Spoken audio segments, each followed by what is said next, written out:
Se você investe, você provavelmente está acompanhando essa situação da Ambipar e da Braskem, que investidores perderam mais de 90% do seu patrimônio investido. Vamos trocar uma ideia sobre isso no vídeo de hoje. O objetivo é te explicar do porquê que isso está acontecendo, quais foram ali as causas que levaram a esse acontecimento e como você deve ali estar investindo para que você não caia nesse tipo aqui de armadilha e não venha passar por essas mesmas consequências. Então, vamos falar sobre esses 3 pontos no vídeo de hoje. Fala pessoal, que está falando é Pedro Guedes, sou economista, analista CNPI e hoje vamos falar um pouquinho sobre esse caso da Ambipar e da Braskem, que se você investe e acompanha o mercado financeiro, você deve ter ouvido falar porque de fato ali foi um caso realmente impactante, tá? Então eu peguei essa matéria aqui para a gente traçar um pouquinho do que está acontecendo, detalhando um pouquinho dos motivos para ficar claro da situação atual e os motivos que levaram essa situação a estar acontecendo. Então vamos lá. COIs da XP e do BTG. Como a falta de informações expôs investidores a riscos e prejuízos? Beleza, vamos falar sobre isso. Então vamos lá. Investidores que aplicaram em COI, os certificados de operação estruturadas ligados aos títulos de dívida da Ambipar e da Braskem, estão enfrentando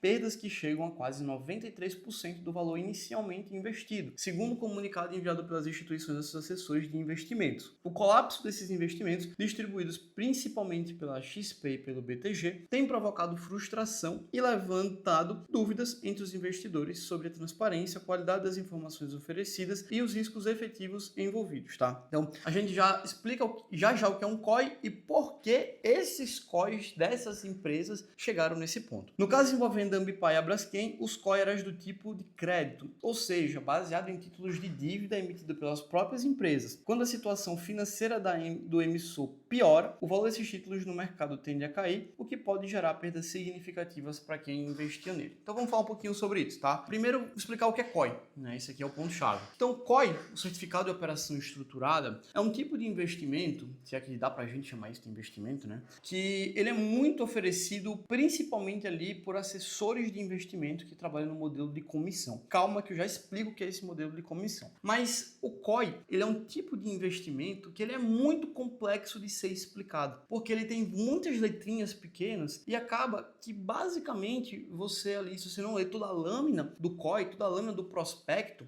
você vai se passar por muitos detalhes. Então, via de regra, um COI ele é um produto estruturado, como o nome já diz, que ele vai alocar em aplicações de renda fixa ou de renda variável. E aqui eu queria deixar o primeiro ponto para você. Quando a gente fala de investimentos, bota na tua cabeça que no universo de investimentos a gente tem 2 tipos de aplicações. E aí é o ponto detalhe, é que você percebe que se for algo diferente disso, cara, corre.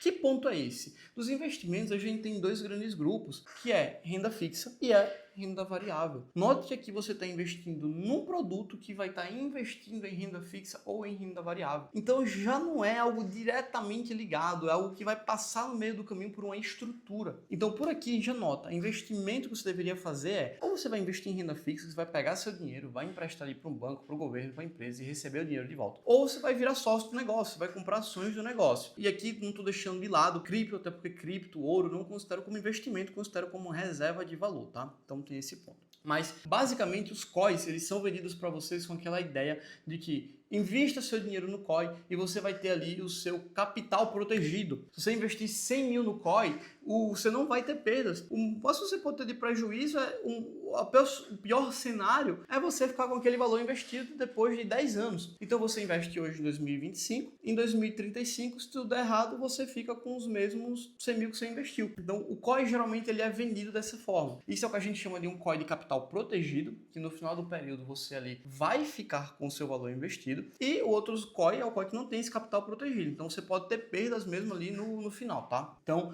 parece muito bom. Só que, primeiro, um COI é um tipo de aplicação que não tem liquidez, tá? Já começa por aí. Então COI é algo muito difícil, tá? De você ali se desfazer antes do vencimento. Basicamente não tem mercado secundário para COI. Então quando você vai vender um COI, depois que você comprou, você se arrependeu, viu a merda que você fez, você tem que pagar ali 30, 40% de deságio, se não mais, tá? Mas Pedro, por que vende muito? Porque dá muita comissão. Já eu chego nesse ponto. E você pode estar se perguntando mais um ponto. Pedro, mas se depois de 10 anos eu não vou perder nada, eu vou ficar com o meu capital investido protegido, não é ruim por todo, né?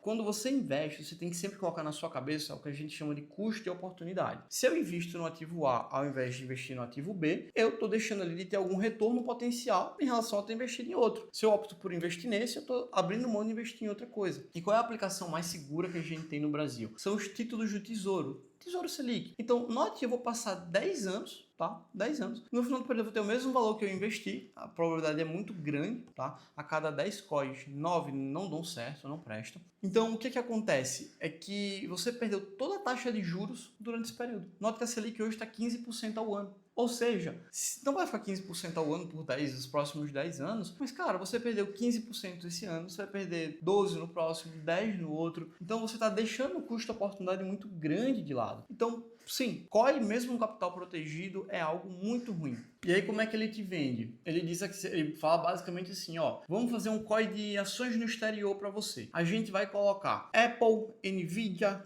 Google e Amazon. E uma empresa patinho feio, uma empresa que você não conhece, mas está ali escondida de escanteio. Se na data de verificação, que acontece periodicamente no COI, todas as ações estiverem positivas, você ganha o prêmio. Mas se pelo menos uma não tiver positiva, você não ganha o prêmio. Lembra que eu disse? Se ele bota 4 ações muito boas para você e um patinho feio. Tira na data de verificação, tudo subiu, menos o patinho feio. Então acaba que vai passando as datas de verificações e você nunca recebe o prêmio. Via de regra, um COI de renda variável ele é estruturado dessa forma. Então, dito isso que você agora sabe o que é um COI, quando a gente fala desse COI da Ambipar, basicamente quem investiu nele, no COI da Ambipar e da Braskem, estava comprando dívidas dessa empresa. Então, estava comprando ali um título de renda fixa dela. Poderia ser uma debênture ou um CRI, tá? Provavelmente era um CRI dessas empresas ou uma debênture, que é um título de dívida. Então, o que acontece? A Ambipar e a Braskem emitiram dívidas no mercado e, basicamente, o COI comprou o título dessas dívidas. Mas note que você poderia ter simplesmente comprado você mesmo dentro dessa dívida. Você poderia ter comprado um debênture ou um CRI dessas empresas. Mas não, você foi ali, não tinha conhecimento e decidiu comprar um COI. Tá? Só que lembra que eu falei que o COI é um produto estruturado, muito complexo e com muitas entrelinhas? Uma dessas entrelinhas é que o COI pode terminar antes do vencimento sem ser você que queira resgatar, mas sim a própria instituição determina algumas regras que pode ocasionar uma liquidação antecipada desse COI, que é basicamente você vai terminar ele antes do vencimento previsto. E aqui na matéria ele deixa isso aqui muito bem claro. Se os títulos usados como base perderem o valor, se a empresa emissora enfrentar dificuldades financeiras ou se a companhia deixar de pagar a parte de as suas dívidas, aciona um gatilho. Ao acionar o gatilho, o emissor calcula o valor de recuperação desses títulos a mercado e paga ao investidor o valor calculado, não o valor nominal. Se o mercado estiver vendendo esses bondes a preços muito baixos, o investidor recebe uma fração do que aplicou. Ou seja, o que acontece? Esses títulos que a empresa investiu flutuam de preço diariamente. Variam. Por mais que sejam renda fixa, varia o preço no preço de mercado. Então, um dos motivos é, se esse título perder, por exemplo, 60% do seu valor de mercado, então ele caiu 60% do seu valor de mercado, a XP, né, ou a BTG Pactual, eles podem fazer a liquidação desse bonde. E aí, se liquidar com 60% de prejuízo, você vai receber o restante, tá? Você vai receber o que dá. E foi exatamente o que aconteceu aqui, tá? Note que no caso da Ambipar, os investidores que tinham de COIs receberam apenas 6,8% do valor investido. Ou seja, o cara perdeu ali mais de 90% do que ele investiu. Se ele investiu 100 mil, ele vai receber só 6 mil de volta, tá? Enquanto quem aplicou na Braskem resgatou entre 26 e 36. Não foi uma perda tão grande, tá? E aí eu quero chamar o primeiro ponto. Eu já tô vendo muita gente indo reclamar com a XP, muita gente reclamar com o BTG. Tudo bem que eles lançam um produto estruturado e tudo bem que é o teu assessor que te indica. Mas no final do dia, a plataforma corretora, ela disponibiliza uma série de produtos bons e produtos ruins, tá? E não é só XP e BTG, a gente tem Santander que tem COI, a gente tem Itaú que tem COI. Todas as instituições basicamente vendem COI. O ponto é que você, como investidor, não pegou a lâmina para ler. Você, como investidor, não olhou no detalhe o que estava acontecendo. E aí, esse tipo de coisa pode acontecer. Você tem ali, basicamente, a corretora disponibiliza o produto, o assessor vai lá, pega aquele produto e empurra para você. Lembra que eu falei do porquê eles fazem isso? porque existem dois modelos de remuneração do assessor de investimentos. O modelo que é o Commission Based, que é um modelo baseado em comissão, que esse aqui é o mais usado por assessor de investimento, e o modelo Fee Based, que é um modelo de taxa fixa, que é o menos usado por assessor de investimento, que é um modelo mais novo, mas é muito usado por consultorias de investimentos, que é exatamente o modelo que a gente usa aqui na nossa consultoria, tá? Se você quer saber um pouquinho mais sobre a nossa consultoria, eu vou deixar o link aqui embaixo para você conhecer e agendar uma reunião com o nosso time, tá? Mas vamos lá. O modelo de comissão é o seguinte: imagina que você tem dois produtos. Esse aqui paga 10 para você e 5 para o assessor, e esse aqui paga 8 para você e 10 para o assessor. Logicamente que o assessor ele vai querer receber mais, então ele vai colocar no produto que pague mais para ele, porque ele está agindo em cima de comissão. É muito diferente do modelo de taxa fixa. No modelo de taxa fixa, você sabe, por exemplo, que você vai pagar R$300 por mês para o teu assessor, independente de qualquer aplicação que ele coloque para você. É por isso que o modelo de fee based, o modelo de taxa fixa, é isento desse conflito de interesse. Então, Pedro, esse é um produto que paga muito bem os assessores? Sim, assessor de investimento chega a receber 6% de retorno em cima desses produtos. Então, se você investe R$100 mil, ele recebe 6. Se você investe R$1 milhão, ele recebe 60 mil. Então, é um dos produtos que mais pagam, se não for o que mais paga comissão para um assessor de investimentos. É por isso que muito assessor de investimento enfia COI para investidor, porque no final do dia paga muito bem para ele, mas você fica a ver navios, você fica ali basicamente a nem ver seu dinheiro, como é o caso que está acontecendo aqui, ou ver muito pouco dele. Então note que mesmo que o COI seja de capital protegido, não é totalmente capital protegido. O que acontece é que existem cláusulas que podem ser acionadas e você tem que ser obrigado a liquidar aquela sua posição mesmo antes do vencimento. E aí foi aquela grande pergunta: o que é que levou a Braskem e a Ambipar a chegarem nesse patamar? Vamos falar sobre isso. Então, no dia 1 de outubro, há 7 dias atrás, a Ambipar, a MBP3, tem um pregão amargo após contratar a BR Partners para tentar sair de crise sem recuperação judicial. Então, basicamente, ela entrou em contato com a BR Partners e disse: quero sair da crise, mas não quero botar um RJ, uma recuperação judicial, tá? E aí, após isso acontecer, no dia 1, se a gente parar para ver aqui, com calma, no dia 1, as ações da Ambipar chegaram a cair ali, 60%. Então, ela entrou em contato com a BR Partners e disse que queria uma ajuda, mas sem entrar em RJ, 60% de queda, tá? Esse aqui foi o primeiro ponto. Porque, a contratação da assessoria vem na esteira de dias difíceis para a Ambipar, que precisou recorrer à justiça para evitar cobrança do credor, que poderia resultar num rombo financeiro de mais de 10 bilhões de reais. Além da situação financeira, a empresa também vivencia instabilidade na alta cúpula, com saída de membros importantes, como o CFO João Arruda. Ontem, a Ambipar teve uma decisão favorável no Tribunal de Justiça do Rio de Janeiro, que decidiu manter de pé o escudo protetor que impede o credor de executar a dívida, em especial Deutsche Bank, tá? Então, por que basicamente ela queria se entrar em recuperação? Por que ela queria isso? Porque, dado que você que emprestou dinheiro para a Ambipar, que é no caso do Deutsche Bank aqui, que é um dos caras que mais emprestou dinheiro para a Ambipar, tá vendo que ela não vai pagar, você simplesmente quer seu dinheiro de volta. Você vai dizer: eu quero adiantar o vencimento da minha dívida, eu quero pegar meu dinheiro de volta. E aí ela entrou na justiça para poder não ter que pagar esse dinheiro o mais rápido possível e simplesmente ganhou. Basicamente, a justiça aí do TJRJ é uma decisão favorável,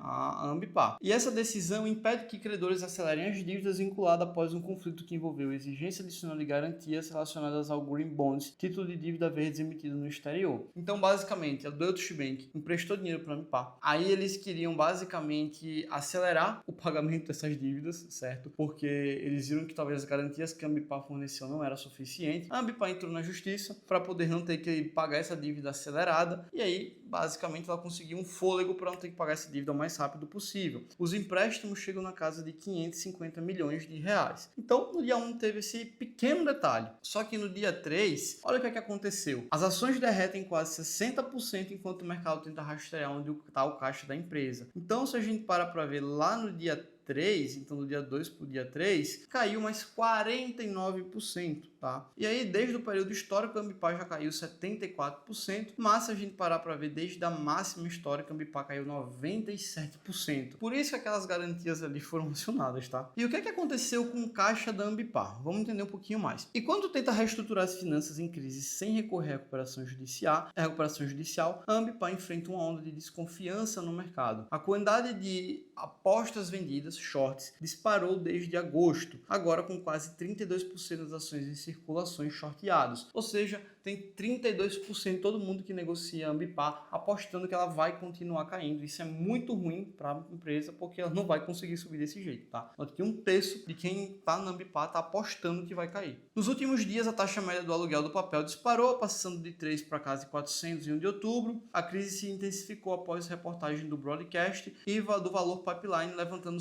dúvidas sobre o caixa da companhia. Segundo o Broadcast, credores têm tentado rastrear onde estão os recursos da empresa.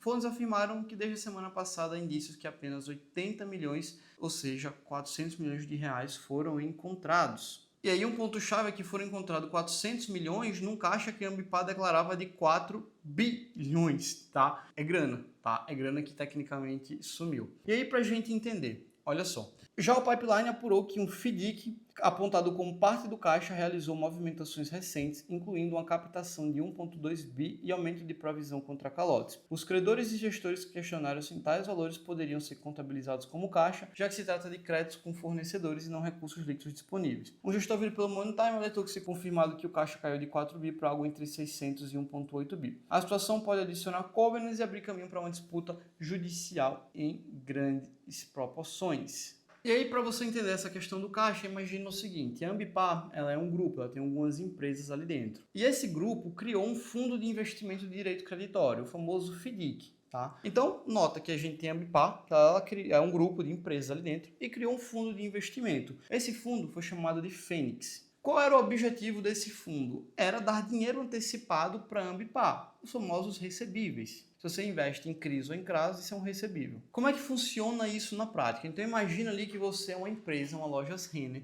e você vende ali R$1 milhão parcelado em 12 meses. Você vai receber esse valor ao longo do tempo. Mas a Ambipar criou esse fundo Fênix para dizer assim: olha, Renner, você tem 1 milhão para receber em 12 meses, né? Vamos fazer o seguinte, te pago 900 mil à vista, agora, te dou 900 mil aqui na sua mão, e fico com o direito de receber esse 1 milhão ao longo de 12 meses. Não estou precisando de caixa, então eu posso me dar o luxo de receber esse 1 milhão em 12 meses. Mas a Renner está precisando de dinheiro ali e tal, ela adianta, ela perde esses 10% que ela iria receber ao longo do tempo e recebe o dinheiro à vista. Isso é um recebível. Só que onde está o grande problema? O fundo não está comprando recebíveis de outras empresas. O fundo está comprando recebíveis da própria Ambipar. Aí é uma coisa meio estranha, não? Em outras palavras, o grupo Ambipar vende um serviço, ou seja, prestou um serviço de limpeza dentro de um shopping, tá?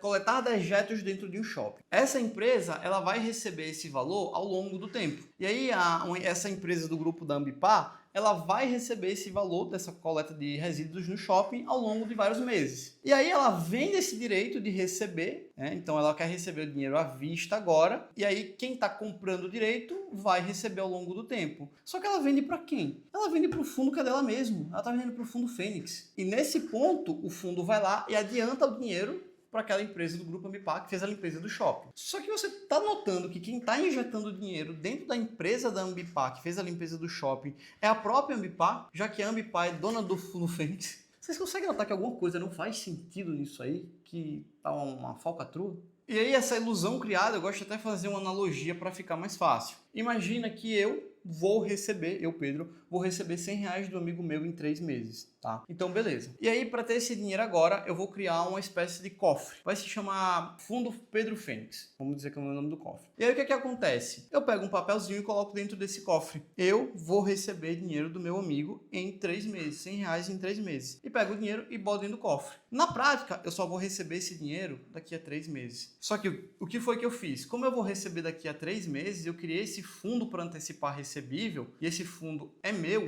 O que é que eu estou fazendo? Eu simplesmente pego e digo: não, hoje no caixa da minha empresa tem os R$100 que eu vou receber do meu amigo. Então note que eu estou contabilizando uma coisa que ela não existe, uma coisa que vai acontecer no futuro, não aconteceu ainda. Então, quando a gente olha o balanço da Ambipar, a gente vê ali 4,7 bilhões em caixa. Só que na verdade não, é muito menos. Então essa é a grande questão que está acontecendo na Ambipar. Note que está acontecendo uma crise muito grande que fez basicamente ali as ações caírem muito, e aí quem tinha COI, por regra, teve que ser ser liquidado, teve que ter, né, o dinheiro resgatado antes do vencimento. Mais uma vez eu volto a dizer, o problema muito grande não é só no assessor de investimento, que tem aquele conflito de interesse com você, até porque você para e pensa e diz, cara, o assessor de investimento ele tem que comer, ele tem conta para pagar, ele vai fazer o que é melhor para ele, né? O problema está em você que não soube escolher um bom assessor de investimento, uma boa consultoria. Aqui, como eu disse, a gente tem a nossa própria consultoria que não trabalha nesse modelo de comissão e consegue sim te auxiliar na tua carteira com seus investimentos. O link vai estar aqui embaixo na descrição. Se você tem um assessor de investimentos, ele nunca deu um calote em você, ele nunca fez más alocações para você, você desagradece, agradece o cara, pô. Porque assim, o cara tem tudo para fuder com você e você não vê. Porque você não paga nada pro seu assessor, né? Nada. Ou seja, você não deposita dinheiro pro assessor. Mas note que, como eu disse, no código de 100 mil, por exemplo, 6% fica para ele. Você tá pagando, você só não tá vendo. Num caso desse, e aí? Como é que fica a sua situação? Então note que muito também vai ali de que você está ciente do que esteja sendo feito, beleza? E no caso da Braskem? E no caso da Braskem foi mais fácil ainda, porque a produtora petroquímica, no caso da Braskem, informou no início desse mês que sacou $1 bilhão de uma linha de crédito para elevar o seu caixa disponível. Com a medida, o caixa da companhia foi para $2,3 bilhões. Segundo o comunicado divulgado pela empresa na época, a medida se alinha com a estratégia de gestão conservadora de caixa em meio a uma desaceleração prolongada da indústria química global. Basicamente, a Braskem está dizendo o seguinte: eu não tenho dinheiro suficiente para manter em caixa, eu preciso mostrar que eu tenho saúde financeira, pego uma dívida para mostrar isso. Ou seja, a empresa está tentando pegar uma dívida para maquiar o seu resultado ruim. Mas assim, cara, investir na Braskem, isso aqui era muito óbvio, tá? Muito óbvio mesmo. Não, Pedro, agora que caiu desde o topo ali, ó, 86%, você está dizendo que é óbvio? Cara, não precisa de muito, porque se você entra aqui nos resultados da Braskem, você consegue ver que, cara, a Braskem era uma empresa que ela basicamente tinha prejuízo de EBIT, ou seja, a própria operação da Braskem não dá lucro, é uma operação ali que dá prejuízo operacional, é uma empresa que paga muitos juros de dívida, é uma empresa basicamente que não dá lucro. Se você parar para ver, de 2009 para cá, a empresa deu um período de lucro, tá? Um único período de lucro, o resto tudo prejuízo. Uma empresa com 10 vezes a dívida líquida EBITDA. Então assim, não gera caixa positivo, só geração de caixa negativo, de caixa livre, né? Então assim, tava na cara, escancarado aqui, que não era para você ter feito isso. Escancarado. Infelizmente, ainda teve gente que caiu no conto do vigário. Então note que a gente respondeu algumas perguntas. O que é que está acontecendo com a Ambipar e Braskem? Os motivos que levaram isso a acontecer. E por fim, o nosso último ponto. Como você não cai nesse tipo de golpe? Primeiro, se um investimento que você tem, você não consegue explicar em 30 segundos, um minuto, provavelmente alguma coisa de errado tem com seus investimentos. Porque investimento é algo para ser simples. Como eu disse, a gente tem duas vertentes grandes de investimento: renda fixa e renda variável. Então eu sei o que é uma ação, por exemplo. Eu estou comprando parte da empresa para ser sócio daquele negócio. Se der certo eu ganho, se der errado eu perco. Eu entendo isso. Noto que não foi nem 20 segundos para eu falar isso.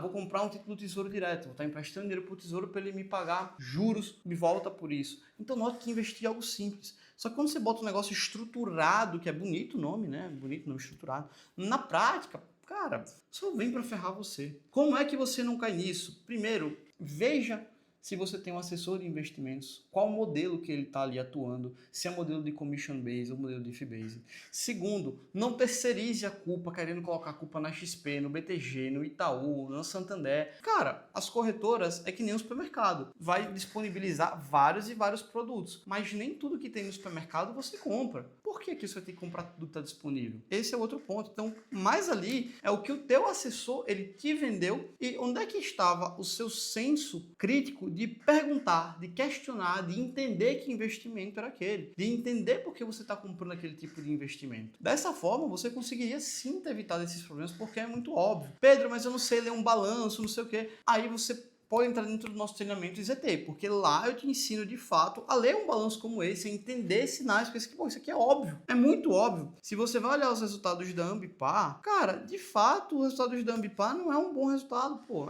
é óbvio, assim, é óbvio. Se olha os números da Ambipar, cara, a empresa dando prejuízo em 2024, dando prejuízo em 2025. Então, assim, a empresa não vinha apresentando números bons, uma dívida líquida EBITDA alta, sem geração de caixa livre. Então, cara, a Ambipar também já vinha mostrando esses sinais. Quem não sabe analisar é quem não conseguiu enxergar isso, tá? Não conseguiu. mas estava claro, pô, evidente, nítido. Bastaria fazer uma boa análise. Segundo, veja o modelo de remuneração, mais uma vez, como eu disse. Se é um modelo de comissão ou modelo de taxa fixa, opte sempre pelo modelo de taxa fixa, que é um modelo isento de conflito de interesses. Basicamente ali, o teu consultor ele vai ganhar mais quando você tem mais patrimônio. Então, basicamente, ele vai querer fazer que você tenha mais patrimônio, vai fazer um serviço de excelência para que você pague mais ele também. Então, é um ganha-ganha, pô. Todo mundo vai estar feliz. Ele vai ter um incentivo para querer fazer você ter mais patrimônio, porque quanto mais patrimônio você tiver, mais ele ganha também. É um modelo que a gente usa aqui na consultoria, tá? Então, o ponto-chave é esse. É um ponto ali que você precisa estar atento ao que você está investindo, se atentar, se atinar, para não cair, cara, em coisas simples. Isso aqui é totalmente evitável. Isso aqui é uma coisa totalmente evitável. Não era para você cair num negócio desse. O produto é altamente complexo, altamente difícil de se entender, mas ele paga muito bem assessor de investimento. E é por isso que ele indica, porque ele vai receber muito bem para te indicar isso. Beleza? Então, o que é que você acha? Você tinha código do Ambipar? Não tinha? Como é que você acha? Quem é o culpado dessa história? Quem é o vilão? Quem tá certo? Quem não tá? Bota aqui nos comentários, eu quero ouvir de você, eu quero ouvir os lados da história, ver se você tem um código do Ambipar, da Braskem, o que fez comprar. Bota aqui nos comentários. Espero que vocês tenham gostado do vídeo, deixa o like, se inscreve no canal. É muito importante continuar produzindo mais conteúdo como esse. É só o começo. Até o próximo vídeo.